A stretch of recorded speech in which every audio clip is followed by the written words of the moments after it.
oleh saudari Fadilah Margi Pertiwi dengan judul Rancang Bangun Modul Telekonferensi Multikamera pada Aplikasi Telemedis. Lalu, ada sesi tanya jawab pertama terkait materi yang telah disampaikan. Lalu, pemaparan materi kedua oleh saudari Mei Rosa Widiawati dengan judul Evaluasi Perbandingan Model Fuzzy Inference System untuk Kerentanan Banjir. Selanjutnya yaitu sesi tanya jawab kedua bersama pemateri, dan yang terakhir adalah penutup. Baiklah, tanpa berlama-lama kita akan memasuki rangkaian acara berikutnya, yaitu pengenalan Prodi Sarjana Terapan oleh Kaprodi. Untuk sesi pengenalan Prodi Sarjana Terapan akan disampaikan oleh Bapak Yanuarisah Prayogi Eskom Mkom selaku Kaprodi Sarjana Terapan Teknik Informatika.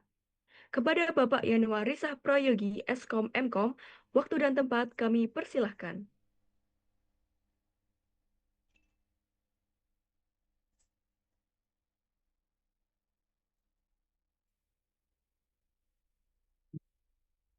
Oke, baik, terima kasih Rara. Assalamualaikum warahmatullahi wabarakatuh. Izin share slide dulu ya, bentar.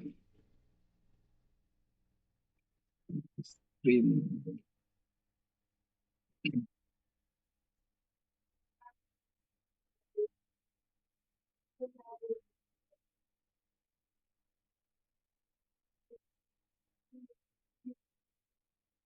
Apakah share saya kelihatan?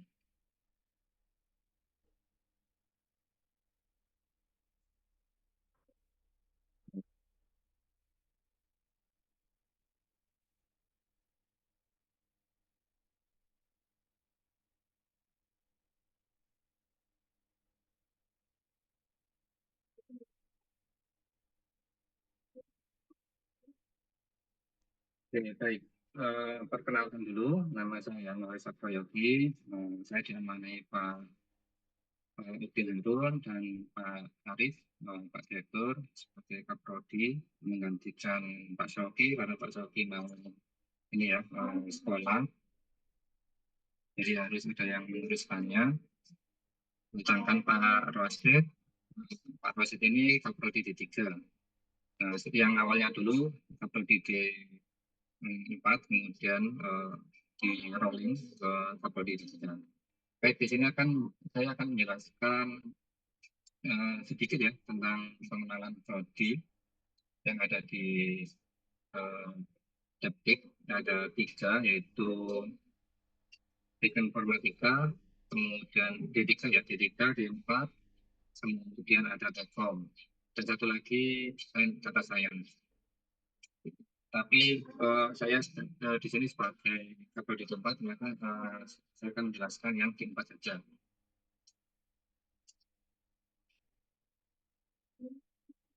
Baik, di Depdik ini sebenarnya empat, ada empat yang tadi saya sebutkan ya, ada empat prodi, pasca sarjana, teknik informatika, komputer sama terapan. Tapi informatika sendiri itu ada tiga juga, teknik informatika D3, kemudian D4, kemudian ada D3 PJJ, ada D3 Tekom, SDK lama dan sebagainya.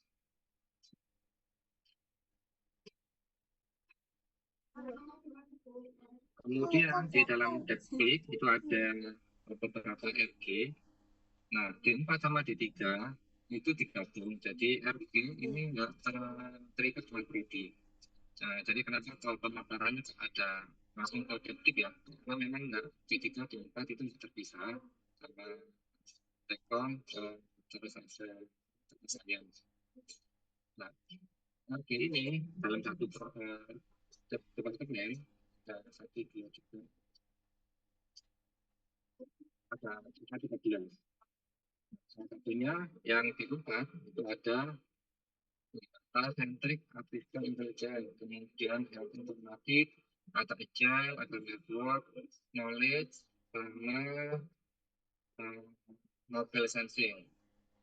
Nah, yang uh, pervasive computing, kemudian ke bawah, ini ada yang punya S2, ada yang punya background, ada yang punya data science. Maksudnya anggapannya kebanyakan presiden sama atau yang S2. yang murni di empat itu ada 5 ini kalau salah. Data centric, kemudian health, agile, network, sama knowledge engineering. Nah, di Deptik yang khususnya yang keempat ya, keempat yang informatika, kurikulum kita di tahun depan, semester tahun depan ya, tahun ajaran baru. Karena ajaran baru itu kan mulainya dari Agustus September. Nah, itu tahun ajaran baru, dan itu kita memakai kurikulum baru. Ini yang masih kemarin, yang 2022. Yang baru nanti akan ada tambahan yaitu K3N, dan kewirausahaan, sama manajemen proyek yang menjadi mata kuliah wajib. Nah, tujuannya kenapa kok dibuat wajib? Karena nanti ketika kita mau akreditasi internasional, kita akan mempermudah kita untuk apply akreditasi internasional. Nah, ketika sudah terakreditasi internasional, lulusannya ini mempunyai kelebihan. Salah satunya adalah mereka bisa apply pekerjaan di luar negeri tanpa harus menyertakan ijazah, menyatakan transkrip dan lain sebagainya. Kenapa? Karena sudah diakui internasional. Seperti itu. Nah, yang sebelumnya yang masih dipakai sampai sekarang itu kurikulum 2002 yaitu MBKM ada 8 intinya ya. Ada pertukaran pelajar, kemudian dan belajar, kemudian kegiatan wirausaha, studi proyek atau independen, kemudian kuliah kerja nyata. Tapi nggak semuanya di-apply nanti, apa ini diimplementasi di prodi atau di departemen. Bentuk perkuliahan yang ada di sains, khususnya yang ada di prodi D4 Teknik Informatika, itu ada teori, praktikum, sama workshop. Nah, teori ini pasti tentang ceramah ya, ceramah presentasi di sekolah. Ini materi yang nggak ada hubungannya dengan misalkan kalau kita IT kan pasti ada hubungan coding ya, coding, membuat aplikasi dan sebagainya. Cuma teori aja. Kemudian ada mata kuliah praktikum. Ini tentang eksperimen, simulasi, praktek di lab, dan sebagainya. Nah, kemudian ada tambah satu lagi. Ini khusus di vokasi ya. Setahu saya di vokasi ada workshop. Kalau di universitas atau yang lain biasanya nggak ada workshop. Adanya cuma dua teori sama praktikum. Nah, khusus vokasi itu ada workshop menggabungkan antara teori dan praktikum. Jadi di kelas ada teori, misalkan pertemuan satu teori dan pertemuan kedua praktikum atau satu jadi langsung satu pertemuan itu teori dan praktikum jadi satu. Nah, seperti itu. Itu misalkan respon, yoga, aplikasi atau bagaimana langsung praktek. Ya, teori langsung praktek.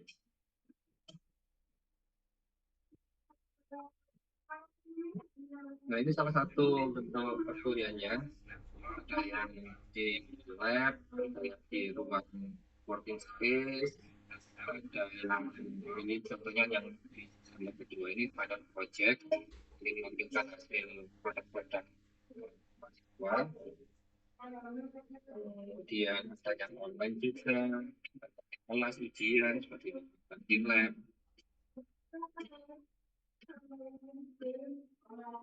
Itu kan kita memakai kan semuanya etal.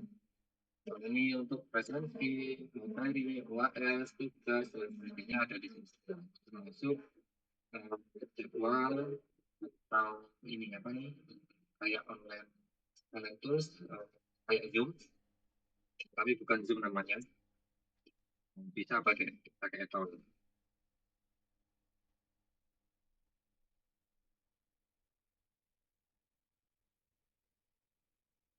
Nah, ini sedikit untuk para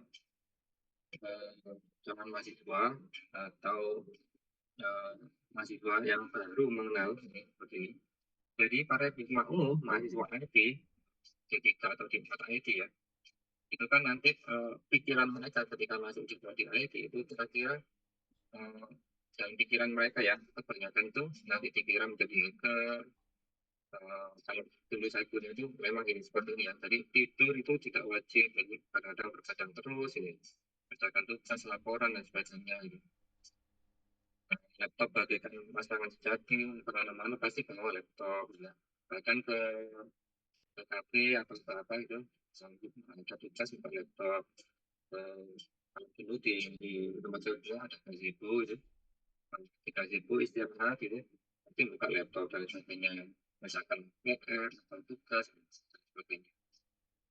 Suka ketemu soal UTS, UAS, dan hari notif. Nah, kadang-kadang ada teman yang minta ini, minta desain undangan. Padahal kita kan orang IT, ya. Orang IT itu kan suka ngoding, logik ya, Pak. Kadang diminta seperti ini, desain undangan dan sebagainya. Itu kan desain. Kadang-kadang yang orang logik, yang logiknya bagus itu, kadang-kadang mereka nggak suka ini, nggak suka desain, lemah, lemah dalam um, seni ya, atau desain seperti edit undangan atau terus software dan sebagainya.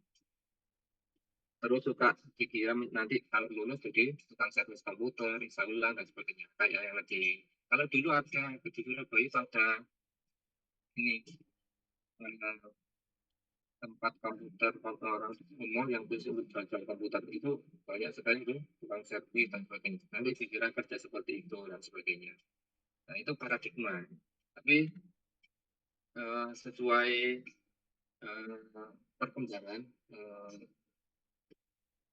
perkembangan apa ini teknologi dan sebagainya, eh, paradigma paradigma yang ini tadi itu sedikit berubah. Yang dulu awalnya dikira menjadi tukang servis, nah sekarang oh nanti jurusan IT, masuk jurusan IT itu bisa jadi AI gitu ya, AI engineer, bisa jadi network engineer kayak eh, di Telkom dan tempat yang lainnya gitu ya. Atau bisa jadi menjadi CTO dan sebagainya. Nah, dulu mungkin nggak kenal di zaman saya dulu nggak terlalu ramai ya CTO dan sebagainya. Ketika ada startup dan sebagainya, oh ternyata orang IT bisa jadi pemimpin ya, jadi atasan ya. Namanya CTO dan sebagainya. Nah, itu tadi sedikit tentang prodi IT gitu. Ya. Mungkin ada yang perhatikan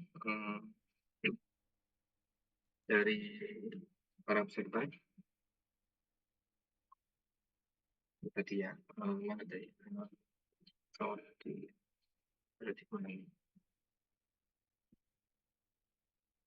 Kalau nggak ada, kita lanjut ya ke materi. Materi pertama nanti akan disampaikan oleh Tiwi. Ini tentang PA yang sudah dikerjakan tentang video kayak video conference tapi digunakan di dunia medis. Nanti bisa kelebihannya adalah bisa multi kamera, eh, bisa melihat dari segala sisi, misalkan ada orang sakit jadi bisa melihat dari segala sisi, misalkan sisi depan, belakang, samping, kiri, kanan, atau atas, bawah, jadi bisa sehingga memudahkan komputer untuk memudahkan dokter untuk menganalisa sakit melalui komputer atau jarak jauh gitu ya, namanya teleconference, telemedis ya, teleconference tapi digunakan untuk telemedis, namanya telemedis.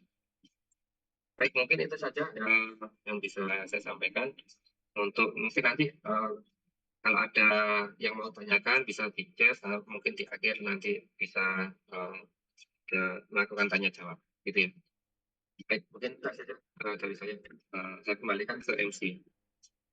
Baik, terima kasih kami ucapkan kepada Bapak Yanuarisa Prayogi Eskom Mkom selaku Kaprodi atas pemaparan yang sangat informatif mengenai program studi Sarjana Terapan Teknik Informatika. Selanjutnya kita akan memasuki materi pertama yang berjudul Rancang Bangun Modul Telekonferensi Multikamera pada Aplikasi Telemedis. Materi ini akan disampaikan oleh Saudari Fadilah Margi Pertiwi. Kepada Saudari Fadilah Margi Pertiwi, Waktu dan tempat kami persilahkan. Baik, terima kasih kepada MC untuk waktunya. Baik, Assalamualaikum warahmatullahi wabarakatuh. Selamat siang dan salam sejahtera bagi kita semua. Yang saya hormati, Bapak Yanuar selaku Kepala Program Studi Sarjana Terapan Teknik Informatika PENS, serta teman-teman peserta acara pengenalan Program Studi Sarjana Terapan Teknik Informatika PENS yang saya banggakan. Perkenalkan, saya Fadila Marki Pertiwi, biasa dipanggil Tiwi, mahasiswi program lanjut jenjang Sarjana Terapan Teknik Informatika PENS Angkatan 2025. Pada kesempatan kali ini, saya ingin membagikan sedikit inovasi atau insight terkait hasil proyek akhir saya pada jenjang Diploma 3, yaitu EPIS Telehealth, sebuah modul telekonferensi multikamera untuk aplikasi telemedis untuk presisi diagnosis jarak jauh. Next.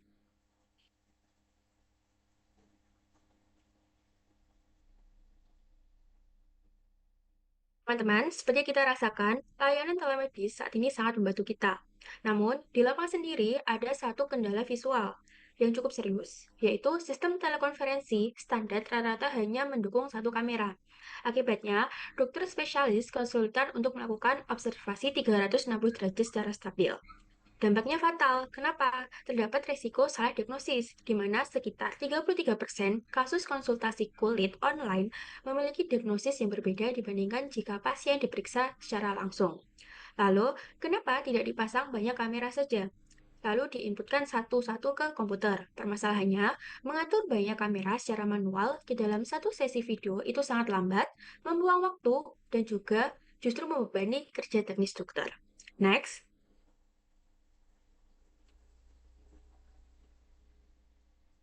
Berangkat dari masalah tersebut, saya merancang sebuah proyek akhir yang dapat menjadi solusi bernama Epis Telehealth, yang menghadirkan modul telekonferensi yang inovatif, memiliki beberapa keunggulan, yaitu observasi 360 derajat untuk view-nya, kemudian otomatisasi, serta pemerataan akses. Next.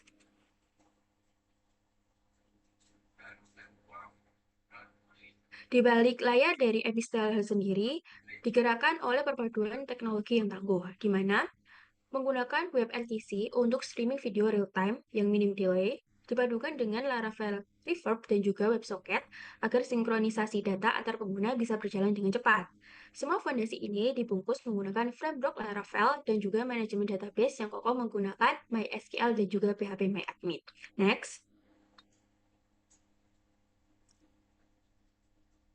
Secara arsitektur jaringan, di sini terdapat web server atau soketnya sebagai jembatan signalin antara dokter spesialis sebagai klien, dokter spesialis, dan juga dokter jaga bersama pasien.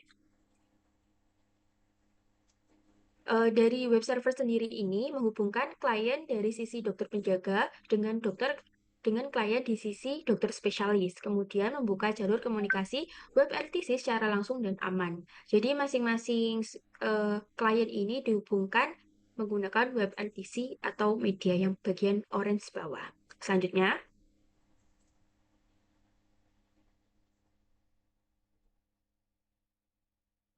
perpaduan arsitektur tadi diharapkan mampu membangun beberapa fitur utama, yaitu multikamera support, di mana suatu user atau dokter penjaga itu nanti mampu menampilkan multiple kamera.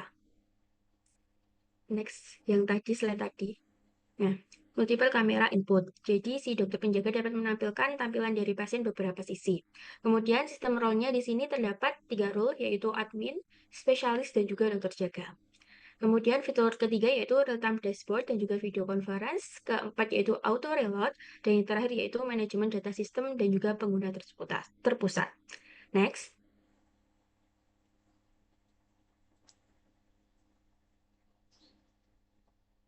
Secara logika sistem, alurnya dibuat sangat rapi. Jadi semua sistem pertemuan virtual diinisialisasi dan dikontrol melalui database terpusat, sehingga hanya pengguna yang tervalidasi yang dapat mengakses rekam medis pasien maupun masuk ke dalam ruang conference. Jadi di sini untuk database utamanya itu terdapat user, baik itu role admin, jaga maupun spesialis, kemudian ada pasien, data konsultasi, dan juga setting. Jadi semua ini dihandle di bagian web admin. Next.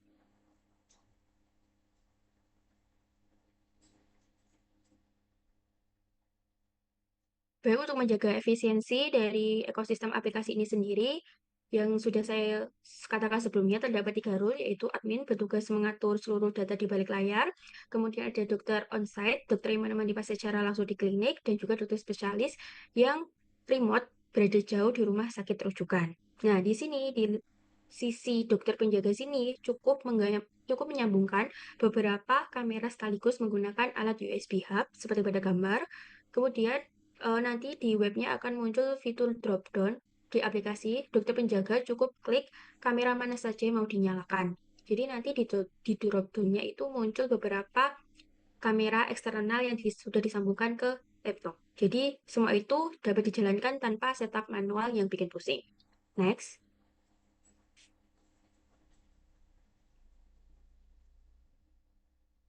Lalu dari sisi dokter spesialis sendiri yang di rumah sakit rujukan, apabila mendapat panggilan dari dokter penjaga, dia akan mendapat notifikasi, lalu diklik panggilan diangkat, layar mereka akan otomatis menampilkan sinkronisasi multi layar. Mereka langsung mendapatkan 3 atau lebih sudut pandang visual view dari dokter penjaga.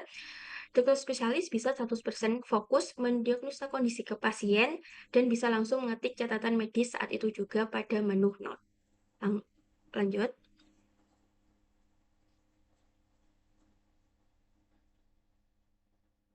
Baik, berdasarkan hasil pengujian validasi dari performa PA saya ini atau aplikasi ini, yaitu aplikasi ini dapat mencatat tingkat keberhasilan hampir 100%.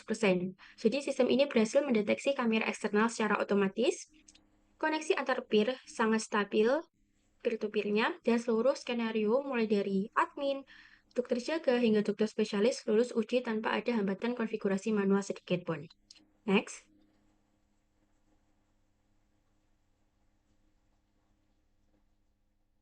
Baik, ini merupakan beberapa skenario, baik itu CRUD, manajemen data di bagian admin, kemudian inisialisasi room, deteksi multikamera, dan pengiriman panggilan dari dokter jaga, dan dari sisi web itu penerimaan feed video, serta pengisian serta catatan diagnosis.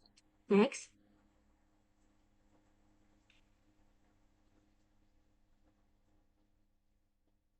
Baik, sebagai penutup, inovasi ini hadir tidak hanya sebagai kemajuan teknologi, tapi juga membawa misi sosial. Dengan hadirnya multi kamera yang mudah digunakan, kita menghemat waktu kerja dokter, meningkatkan keakuratan diagnosis, yang pada akhirnya inovasi ini dapat membekali klinik di daerah terpencil agar memiliki kualitas pemeriksaan yang setara dengan rumah sakit rujukan utama. Untuk cara kerja aplikasi Epic Telehealth lebih lanjut bisa dilihat pada video berikut ini. Mungkin dari operator bisa langsung menampilkan video demonya.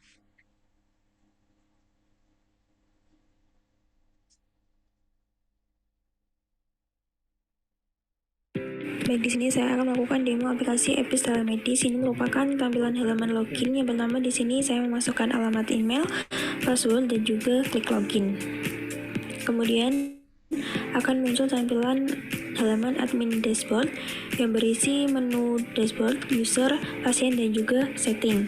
Untuk menu dashboard di sini terdapat 2 tab. Yang pertama user yang berisi jumlah pengguna yang login pada aplikasi Epic Telemedis, dan yang konsultasi merupakan jumlah meeting yang telah terselenggara. Kemudian ini merupakan tampilan halaman untuk user. Di sini dengan klik add new user, dengan menambahkan nama, alamat email yang benar dengan format yang benar, kemudian password, dan juga memilih role apakah dokter spesialis maupun dokter penjaga. Kemudian data user terbaru akan masuk di bagian paling bawah, dan apabila ingin mengeditnya dapat diklik tombol button edit, kemudian merename dan disimpan kembali. Kemudian di sini juga dapat mengubah status aktif maupun non-aktif dari user. Bisa langsung klik button aktif, maka akan berubah menjadi abu-abu menjadi non-aktif.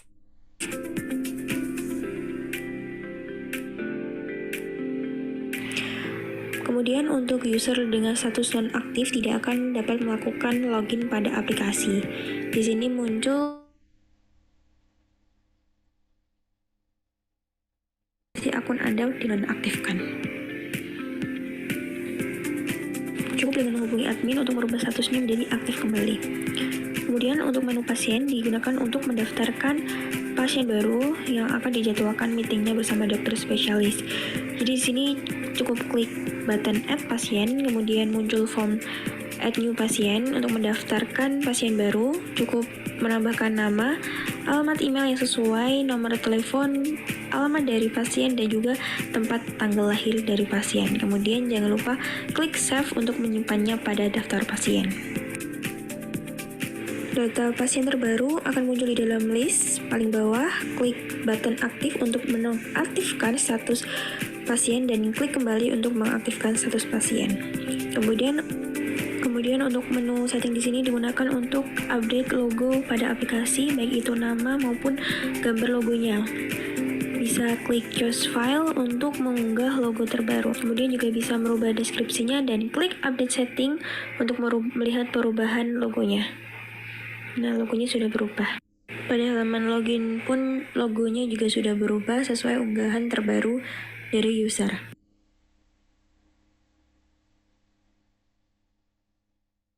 Selanjutnya di sini saya akan mencoba login menggunakan akun dengan role penjaga. Nah, di sini merupakan tampilan dashboard dari role penjaga. Terdapat beberapa menu. Untuk tampilan halamannya terdapat informasi penting terkait episode medis. Kemudian juga terdapat button start conference karena di sini hanya dokter penjaga dapat memulai conference. Kemudian dokter penjaga memilih pasien yang akan dijadwalkan meetingnya. Kemudian pilih dokter spesialis yang dihubungi dan klik call. Kemudian masuk ke halaman login untuk masuk menggunakan akun dokter spesialis yang dituju tadi. Ini merupakan tampilan halaman dokter spesialis tanpa button call karena di sini dokter spesialis cukup menunggu panggilan dari dokter penjaga. Kembali ke halaman dokter penjaga untuk memulai panggilan. Di sini terdapat pilihan untuk menambahkan beberapa input kamera. Di sini saya menggunakan 2 webcam, maka akan muncul 3 tampilan kamera dari kamera laptop saya dan 2 webcam. Kemudian kembali ke halaman dokter spesialis akan muncul notifikasinya. Klik terima, klik allow untuk memunculkan kamera. Nah, akan muncul 1 tampilan dari dokter spesialis dan 3 tampilan dari dokter penjaga. Di sini user juga dapat menonaktifkan maupun menyalakan kamera, atau dokter spesialis juga dapat menambahkan catatan untuk pasien yang telah dia periksa. Dari sisi dokter penjaga hanya dapat melihat notes dari dokter spesialis tanpa bisa mengeditnya. Cukup klik button leave untuk mengakhiri panggilan, maka histori panggilan yang telah dilakukan akan muncul di bagian histori, nama pasien dan juga catatan yang telah diberikan oleh dokter spesialis. Kemudian untuk edit profile, cukup klik kolom profile di pojok bawah untuk merubah gambar, nama maupun email user.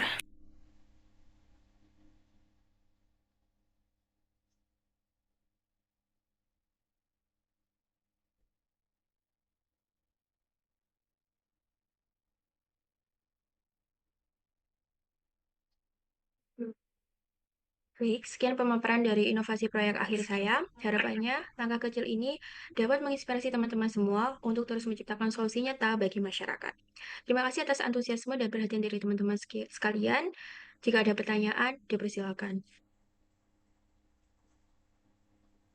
Baik, terima kasih kepada Saudari Fadilah Margi Pertiwi atas materi yang telah disampaikan. Selanjutnya kita memasuki sesi tanya jawab pertama. Bagi peserta yang ingin mengajukan pertanyaan, dapat menggunakan fitur raise hand atau menuliskan pertanyaan melalui kolom chat Zoom. Kami persilahkan kepada peserta yang ingin bertanya.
Kita bisa lanjutkan ke sesi selanjutnya, yaitu materi kedua yang berjudul Evaluasi Perbandingan Model Fuzzy Inference System untuk Kerentanan Banjir. Materi ini akan disampaikan oleh Saudari Mei Rosa Widiawati. Kepada Saudari Mei Rosa Widiawati, waktu dan tempat kami persilahkan. Baik, terima kasih kepada MC yang telah memberikan kesempatan kepada saya untuk menyampaikan proyek akhir ini. Sebelumnya yang terhormat Bapak Kaprodi D4 IT Pens, Bapak Yanuari Saproyogi, serta teman-teman yang hadir di sini. Pada kesempatan kali ini, saya akan mempresentasikan penelitian saya yang berjudul Evaluasi Perbandingan Model Fuzzy Inference System untuk Kerentanan Banjir. Next.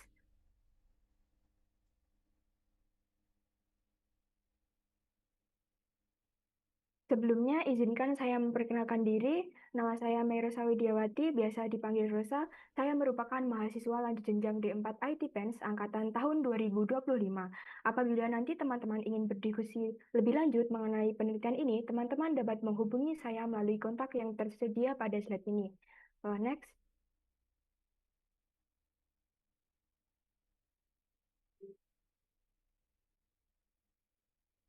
Langsung saja untuk latar belakang dari penelitian saya, yaitu adalah Indonesia rentan banjir akibat kondisi geografisnya, sehingga berdampak pada kerusakan dan sosial ekonomi. Untuk itu, perlu diadakannya pemetaan risiko banjir sesuai dengan Undang-Undang Pemerintah Nomor 24 Tahun 2007. Next.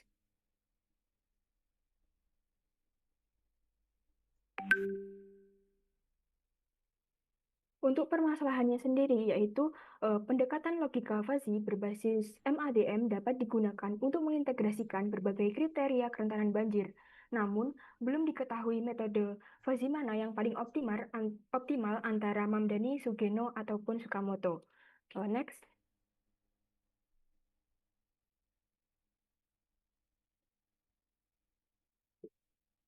Nah, sebagai solusinya dari permasalahan tadi, penelitian ini mengembangkan aplikasi Fuzzy Flood, yaitu aplikasi visualisasi kerentanan banjir berbasis web. Next.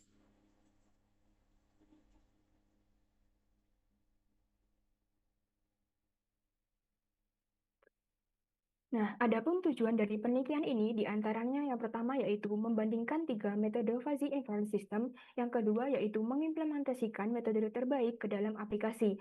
Lalu untuk manfaatnya dari penelitian ini adalah menyediakan informasi kerentanan banjir yang dapat membantu pemerintah maupun masyarakat dalam memahami dan mengantisipasi resikonya terjadi banjir. Selanjutnya,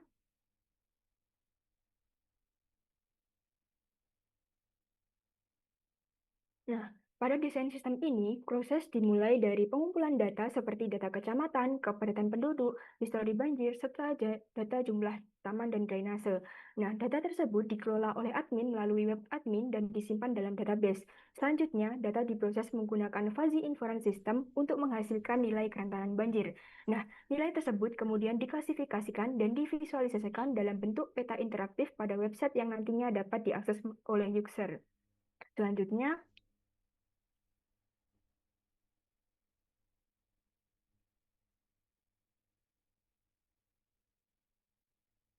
nah, pada penelitian ini digunakan fuzzy inference system untuk melakukan pengambilan keputusan dari data yang tidak pasti. Nah, proses dimulai dari fuzzifikasi, yaitu mengubah data numerik menjadi kategori fuzzy seperti rendah, sedang, atau tinggi. Kemudian, sistem menggunakan rule based berupa aturan jika maka untuk menentukan tingkat kerentanan banjir. Nah, penelitian ini membandingkan 3 metode tadi untuk melihat metode mana yang memberikan hasil yang paling optimal. Kemudian, next.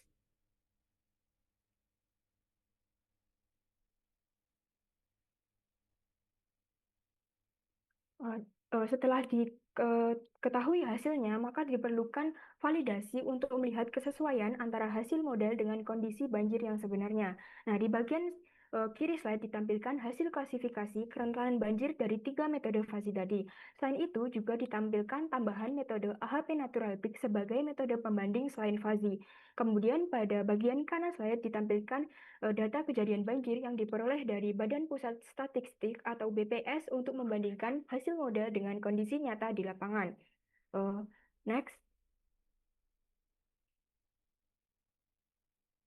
Setelah itu, ini merupakan hasil metrik evaluasi, di mana untuk mengevaluasi performa model mana yang paling terbaik. Yang pertama itu ada akurasi, di mana menunjukkan ketepatan prediksi, presisi menunjukkan ketepatan saat memprediksi risiko, recall menunjukkan kemampuan menemukan wilayah berisiko, serta F1 score yang merupakan gabungan dari presisi dan recall. Nah, berdasarkan hasil evaluasi ini dapat diambil kesimpulan bahwa metode Fuzzy Mamdani menunjukkan performa yang paling baik. Selanjutnya, next.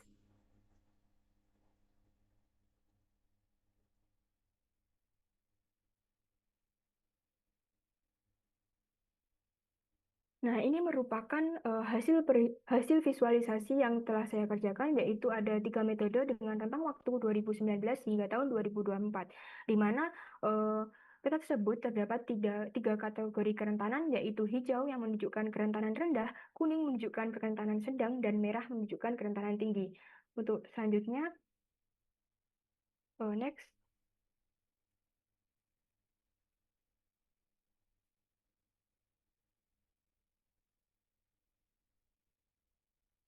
Nah, ini merupakan hasil dari Fuzzy Sugeno. Next.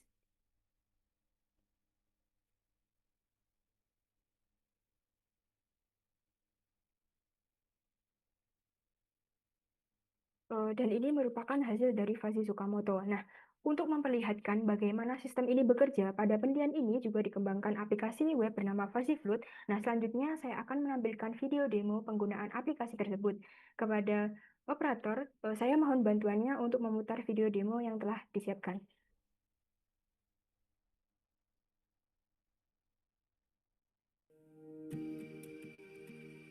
Baik teman-teman, di sini saya ucapkan selamat datang di website FuzzyFloat, di mana merupakan aplikasi sistem kerawanan banjir Kota Surabaya. Nah, pada aplikasi ini terdapat 2 role utama, yaitu ada user dan juga admin. Di sini saya akan menjelaskan kedua role tersebut secara bergantian nantinya. Nah, pertama saya akan menjelaskan role user terlebih dahulu, di mana role ini ditujukan untuk masyarakat umum yang ingin memperoleh informasi terkait kerawanan banjir di Kota Surabaya. Pada role ini, pengguna tidak perlu melakukan login dan dapat langsung mengakses sistem melalui halaman landing page. Untuk yang pertama kali tampil, yaitu ada menu home, di mana berisi tentang judul dan pengenalan singkat website, sehingga pengguna langsung dapat memahami tujuan dan fungsi dari aplikasi ini. Kemudian ada menu About Us yang berisi tentang latar belakang diciptakannya aplikasi ini, dan juga ada tujuan pembuatan sistem serta fitur-fitur yang ditawarkan. Nah, menu ini dapat membantu pengguna memahami alasan dan manfaat dari sistem yang ingin dikembangkan. Kemudian ada menu SOP, di mana di sini ditampilkan video singkat tentang standar operasional penanganan banjir yang bersumber resmi dari Badan Nasional Penanggulangan Bencana atau BNPB, yang fungsinya adalah untuk edukasi agar masyarakat mengetahui prosedur yang benar saat terjadinya bencana banjir. Kemudian ada menu dashboard yang di sini menampilkan ringkasan data kerawanan banjir di Kota Surabaya. Nah, penelitian ini, data utama yang digunakan adalah periode tahun 2019 hingga tahun 2024. Namun, untuk kebutuhan pengujian sistem dan demonstrasi model, di sini saya menambahkan data dummy sebelumnya pada tahun berjalan agar proses evaluasi model dapat terlihat secara langsung nantinya. Nah, selain itu, sistem juga menampilkan jumlah wilayah yang dianalisis, yaitu totalnya ada 31 kecamatan di Kota Surabaya, serta jumlah total kejadian banjir secara keseluruhan berdasarkan data yang telah diinput. Selanjutnya terdapat jumlah kejadian banjir per kecamatan. Sebagai contoh, di sini saya mengambil tahun 2020. Nah, sistem menampilkan kecamatan mana saja yang terdampak banjir. Misalkan, di sini ada Kecamatan Sawahan yang menunjukkan grafik paling tinggi, yaitu totalnya ada 3 kejadian banjir, sehingga menjadi salah satu wilayah dengan frekuensi kejadian yang cukup tinggi pada tahun 2020 ini. Nah, informasi ini nantinya dapat membantu pemerintah maupun instansi atau pihak terkait untuk memberikan perhatian lebih pada wilayah yang memiliki frekuensi kejadian banjir lebih tinggi ini. Nah, kemudian ada klaster banjir per tahun, di mana di sini menampilkan grafik rekap jumlah kejadian banjir pada setiap tahunnya dalam periode data yang digunakan. Nah, grafik-grafik ini nantinya dapat membantu pengguna melihat tren kejadian banjir dari tahun ke tahun secara lebih detail. Kemudian ada menu peta, di mana pada menu peta user, sistem hanya menampilkan peta kerawanan banjir menggunakan metode terbaik saja, yaitu metode Fuzzy Mamdani. Nah, pengguna dapat melihat tingkat kerawanan banjir pada setiap wilayah berdasarkan hasil pemodelan yang telah dilakukan. Ketika suatu wilayah diklik, misalkan pada tahun 2019 dengan checkbox peta, maka akan menampilkan wilayah pada tahun tersebut.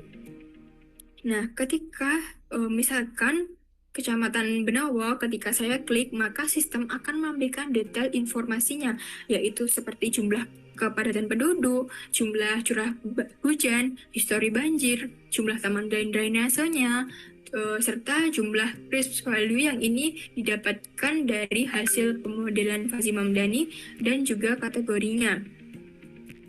Kemudian selain itu juga terdapat checkbox yaitu damkar, di mana ini menampilkan lokasi persebaran peta damkar di wilayah Surabaya. Peta damkar di sini ditujukan untuk memberikan informasi lokasi fasilitas respon darurat yang dapat digunakan dalam penanganan kejadian banjir. Nah, dengan adanya informasi ini, pengguna maupun pihak terkait dapat mengetahui lokasi layanan penanganan darurat yang paling terdekat dengan wilayahnya, sehingga diharapkan ketika terjadinya bencana banjir dapat membantu proses respon yang lebih cepat. Kemudian, data yang ditampilkan pada peta ini bersumber dari data yang diinput melalui website admin. Oleh karena itu, jumlah wilayah yang muncul pada peta menyesuaikan dengan data yang dimasukkan oleh admin. Sebagai contoh, di sini saya akan mengklik tahun 2031, di mana hanya menampilkan satu wilayah saja yang diinput. Sebagai contoh, ini ada Kecamatan Genteng. Nah, maka wilayah-wilayah lainnya yang tidak diinput maka tidak akan ditampilkan karena data tersebut belum dimasukkan oleh admin. Untuk selanjutnya, saya akan menjelaskan tentang role admin, di mana role ini hanya dapat diakses melalui proses sign-in terlebih dahulu. Sehingga nantinya email dan password diberikan khusus sehingga tidak semua pengguna bisa masuk dan mengakses halaman website admin. Yang pertama, di sini saya akan memasukkan alamat email.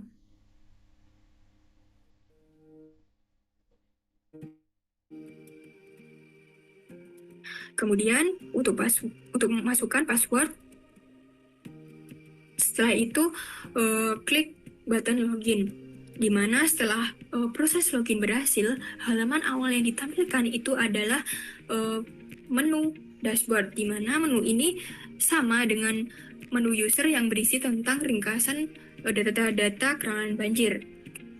Selanjutnya yaitu ada menu peta, di mana pada menu peta admin itu berbeda dengan user. Di sini di tampilan admin itu menampilkan 3 peta sekaligus.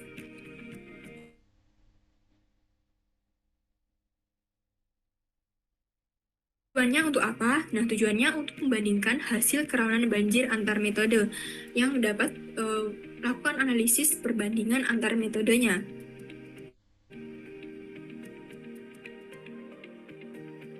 Kemudian ada menu data, di mana di sini admin dapat melakukan proses CRUD dalam pengelolaan data. Nah, data yang ditambahkan bisa melalui button tambah data. Untuk manual entry-nya mungkin dari pengguna admin itu dapat melakukan upload data secara satu persatu dan juga upload CSV jika data yang digunakan beberapa data sekaligus. Yaitu admin juga dapat melakukan proses edit data dan juga menghapus data. Yang terakhir itu ada menu diversifikasi. Nah, jadi ini merupakan hasil dari data yang ditambahkan pada menu data tadi dan telah diproses menggunakan fuzzy, sehingga admin bisa dapat melihat langsung nilai kris pemodelan dan juga labelnya, label kerawanan banjir, sehingga menu ini dapat menunjukkan hasil akhir perhitungan perbandingan dari masing-masing metode yang digunakan. Dengan demikian, aplikasi sistem kerawanan banjir di Kota Surabaya ini dapat membantu masyarakat dalam memperoleh informasi wilayah rawan banjir secara cepat, sementara admin dapat melakukan monitoring dan juga evaluasi data dengan mudah. Cukup sekian, terima kasih.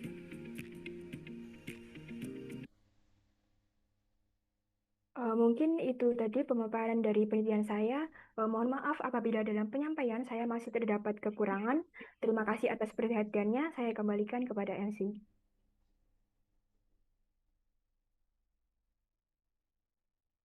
Baik, terima kasih kami ucapkan kepada Saudari Mei Rosa Widiawati atas materi yang telah disampaikan. Selanjutnya kita memasuki sesi tanya jawab kedua. Bagi para peserta yang ingin mengajukan pertanyaan, dapat menggunakan fitur raise hand atau menuliskan pertanyaan pada kolom chat Zoom.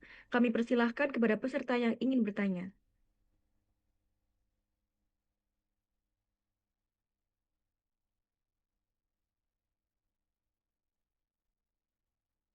Baik, di sini ada peserta yang ingin bertanya, yaitu untuk kakak pemateri 1 dan pemateri 2, kira-kira pengerjaan butuh waktu berapa lama ya? Untuk pemateri 1 dan pemateri 2, silahkan bisa dijawab.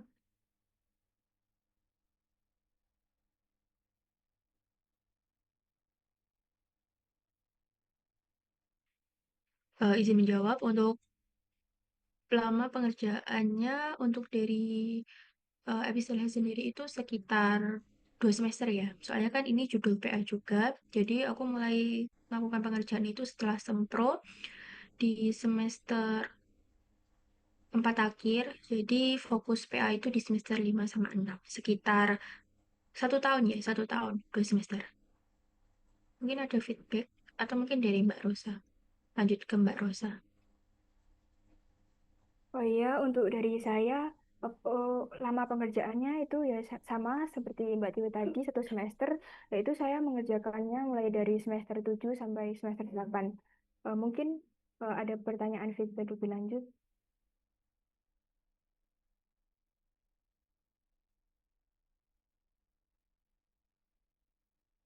Kami tanyakan kepada peserta apakah ada feedback.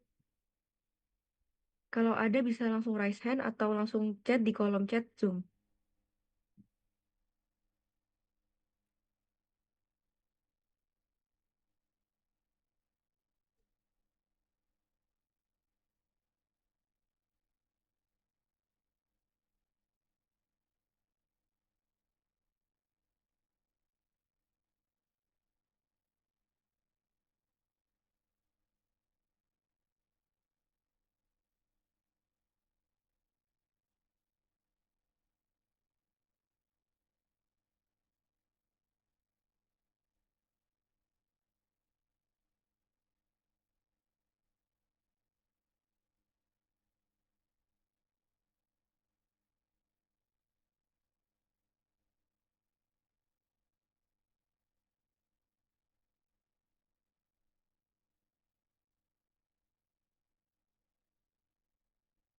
Baik, terima kasih atas jawabannya. Dan terima kasih atas jawaban dari pemateri 1 dan 2.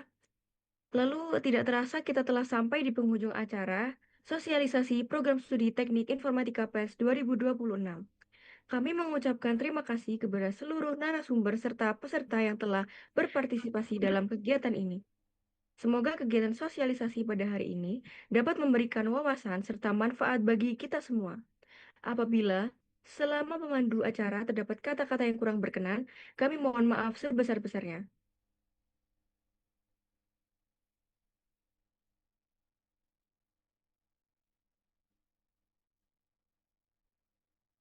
Baik, untuk operator bisa di screenshot.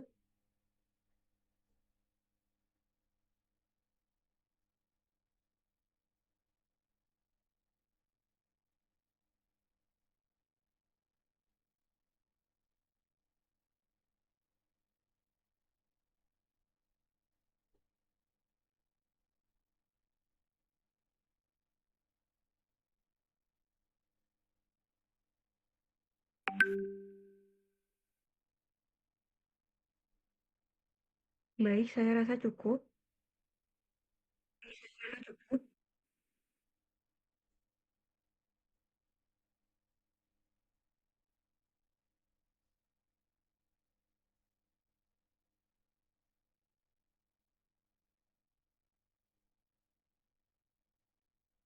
Baik, untuk peserta Zoom bisa meninggalkan Zoom chat. Zoom.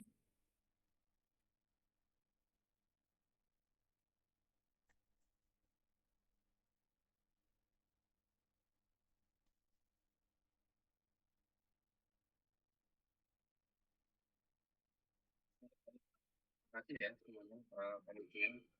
Sama-sama, Bapak. Jadi, Sama-sama, Pak. ini kebutuhan untuk LSM. Laporan. Laporan banyak ya. Untuk itunya saya tutup ya. Mohon maaf, Bapak. Kenapa? Izin jadinya saya tutup ya. Oh, iya, iya, Bapak. Baik, terima kasih semuanya.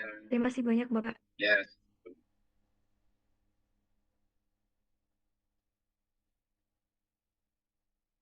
Recording stopped.